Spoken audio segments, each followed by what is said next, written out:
Alright guys, so today we're going to be talking about some abnormal seated positions. So the first one is we're going to have if our patient is flexed too far forward in their spine, so they have this kind of slumped posture. And so Blake, go ahead and try and stand up like that. Alright, so you can go ahead and sit back down. So see, that's a little difficult, especially if a patient is elderly or has weakness in lower extremities, or if they're overweight or something like that.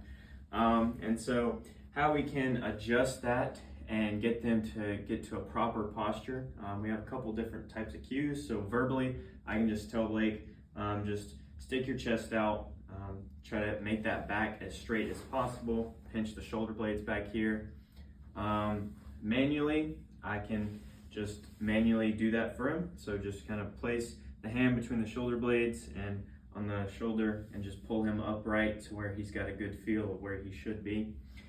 So a visual cue, it's just good to demonstrate to your patients whatever you're going to be doing. And so an environmental cue or task he could be doing with this is getting out of a low seat somewhere, or perhaps something that he's low to the ground, and so you don't want to have that excessive forward flexion because you could fall or things like that. So next we're going to be talking about blocking a patient's knees. And so if he happens to have weakness in one of his lower extremities due to surgery or other disease, we're going to need to block the knee sometimes for transfer or sit to stand. And so first, what I can just do is tell him how that is going to work verbally. So I would just walk through the patient that I'm going to be performing a knee block as we stand up, and so that's going to stabilize you just to help a little bit. Make sense? Mm-hmm. It makes sense. And so manually, you can just perform that block, and that kind of works with visual too, that we can just show them the knee block that we're going to be performing. Environmentally, here the therapist is kind of the environment, and so as I'm going to be what is going to be blocking the knee, and so we can go ahead and demonstrate that. So sit up for me, Blake. All right, so I'm going to be blocking this knee, and so I'm going to have you stand up now. So boom, just like that. You can sit back down.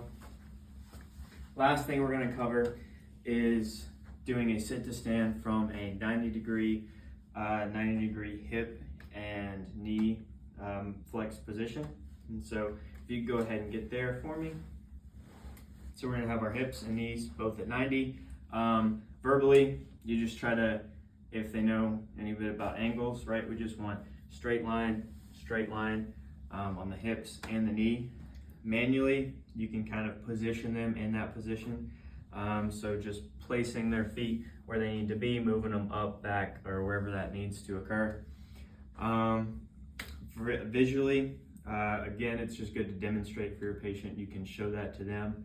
And then environmentally, just imagine pushing through the floor, through the feet to stand up. So you can go ahead and demonstrate that, Blake. Nice tall posture, and we stand up from a 99 position. You go and sit down. And so that's just going to promote good form, good posture on a sit to stand. And so that's all for today.